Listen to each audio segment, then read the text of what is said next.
You know, people often ask me, Dick, wouldn't it be wonderful if we could go back? They see a mistake they made, a word they shouldn't have said, a bet they shouldn't have placed, and they think, if I could just turn the clock back 5 minutes, I could fix it. It's a very human feeling. It's a beautiful feeling, really. It shows we care about the outcome. We want to make things right. But the universe is a tough teacher. It doesn't care about our regrets. It doesn't care about our feelings. It cares about the rules. And the rules of the game are very strict.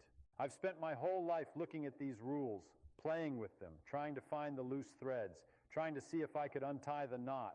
And when you look at the problem of time, really look at it, not with the eyes of a Hollywood scriptwriter, but with the eyes of a physicist, you find out something startling. You find out that the door to the past isn't just locked. It's not even a door. It's a wall, a solid, impenetrable wall built by the very structure of reality itself. We have to stop fooling ourselves. That's the first principle of science, right? You must not fool yourself. And you are the easiest person to fool. We fool ourselves into thinking time is like a river that we can swim up if we just paddle hard enough. But it's not a river, it's an arrow, and it only points one way. Let's start with something simple. A cup of coffee. You take a nice porcelain cup, you put it on the edge of the table, and you knock it over, smash. The handle breaks off, the coffee splashes onto the rug, the pieces scatter. Now watch that event. It happened. We saw it. But have you ever seen it happen in reverse? Have you ever seen the brown stain lift off the rug, gather itself into a liquid, jump back into the cup, and the ceramic shards fly up from the floor and fuse perfectly together without a crack, landing gently on the table? No, you haven't. And I can tell you with absolute certainty you never will. Why? Is there a law of physics that says atoms can't move that way? Actually, no. If you look at the equations of motion for a single atom, they work just as well forward as backward. If you record a billiard ball hitting another billiard ball and play it backward, it looks perfectly natural. But when you have billions and billions of atoms, something else takes over. Chaos takes over. Disorder takes over. We call this entropy. It's the second law of thermodynamics, and it's the sheriff of the universe. It says that things move from order to disorder, always. The cup on the table was ordered. The smashed pieces on the floor are disordered. There are only a few ways for the cup to be whole, but there are an infinite number of ways for it to be broken. Nature loves the infinite options. Nature loves the mess. To go back in time, to reverse that event, you would have to convince every single atom, every molecule of air that vibrated with the sound of the crash, every photon of heat that left the coffee, to turn around and march back into formation.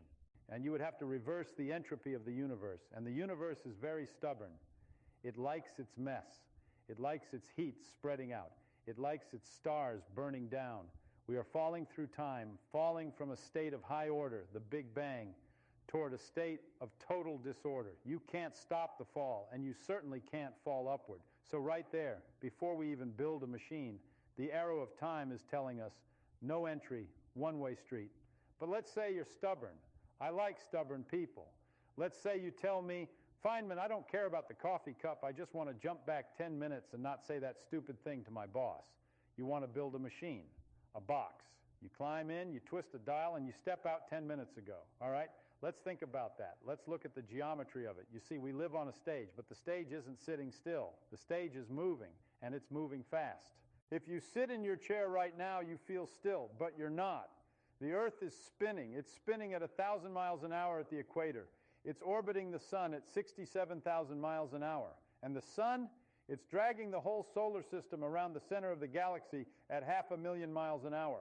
And the galaxy is rushing through the universe at over 1,000,000 miles an hour. So you sit in your time machine. You turn the dial back 10 minutes. You press the button. You travel through time, but you don't travel through space. You stay in the same coordinates. 10 minutes ago, the Earth wasn't here. 10 minutes ago, the Earth was thousands of miles away along its orbit. If you step out of your machine, you don't step into your office. You step into the vacuum of space. You suffocate. You freeze. You die. Hollywood forgets this. They think space and time are separate things. They think you can move through one without worrying about the other. But Einstein taught us better. It's space-time, one fabric. To travel back in time, you would have to calculate the exact position of the Earth in the past. But position relative to what? The sun. The sun moved too. The galaxy, it moved too. There is no anchor in the universe. There is no hook you can grab onto and say, Hold this spot while I go back. Everything is drifting. Everything is flying apart.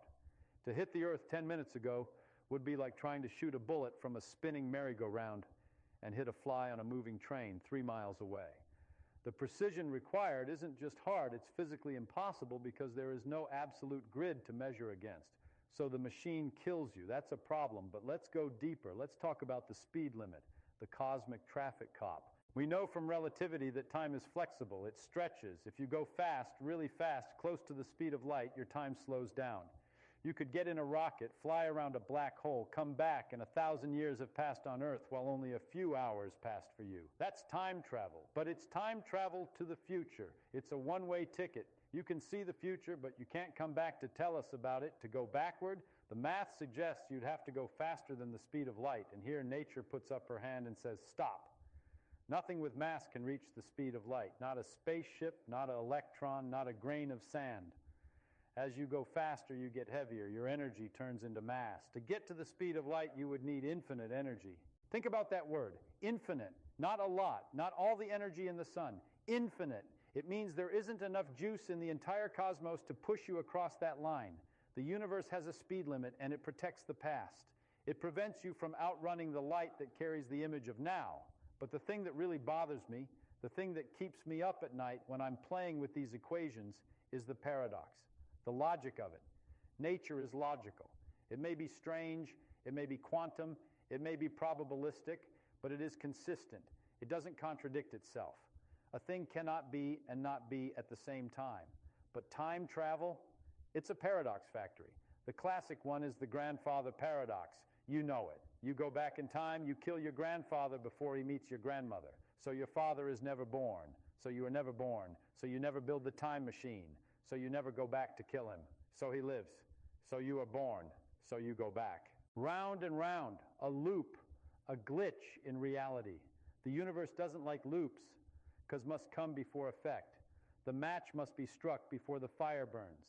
The glass must fall before it breaks. If you switch them, if you put the effect before the cause, the whole structure of logic collapses. Imagine you have a phone that calls the past. You call yourself 5 minutes ago and say, don't pick up the phone. If you don't pick up the phone, you never get the call. If you never get the call, you pick up the phone. What happens? Does the universe explode? Does the screen go blue? Some people say, maybe the timeline branches. Maybe you create a new universe. But that's just cheating. That's not solving the physics. That's running away from the problem into a fantasy land of infinite universes. In this universe, the one we live in, information has to be consistent. You cannot have information that destroys its own origin. It's like trying to draw a square circle. It's not that you don't have the right pencil. It's that the concept itself is nonsense. The universe allows for many strange things, entanglement, tunneling, superposition, but it does not allow for nonsense. And this brings us to the hardest truth of all, the one that isn't about math, but about existence. We are trapped. We are trapped in the now. We are riding on the edge of a wave that is crashing forward, and we can never turn back to see the ocean behind us. We only have this moment. The past is gone. It doesn't exist anymore. It's not a place you can visit. It's just a memory, a pattern of neurons in your brain, a record in a book, a fossil in the ground. The physical reality of yesterday has dissolved into the entropy of today, and you might think that's sad. You might think, what a prison, I'm stuck in the present. But I look at it differently. I think it's a gift, because if you could go back, if you could rewrite the past, then this moment, this exact heartbeat, this breath, this thought wouldn't matter. It would be a draft, a rehearsal. You could always hit undo, you could always fix it, but because you can't go back, this moment is infinite in its value. It is absolute. It is the only reality we have. The universe is telling us something very important. It's telling us to pay attention. It's telling us that actions have consequences that ripple out forever. It's telling us that we are part of a great unfolding story that is being written in permanent ink, not pencil. You can't erase. You can only write the next line. So when you look at the stars or you look at your own life, don't wish for a time machine. Don't wish for a way to undo the things that hurt or the mistakes you made. Those mistakes are part of the structure of reality now. They are part of you. Instead, look at the beauty of the mechanism. Look at how the entropy drives the stars to shine. Look at how the speed of light connects us to the cosmos but keeps us humble. Look at how the arrow of time forces us to grow, to change, to become something new. We can't go back. And frankly, I wouldn't want to. The mystery is ahead of us, not behind us. The unknown is what makes science and life worth living. So let's keep going forward. It's the only way the universe lets us go. And maybe, just maybe, that's exactly the way it should be.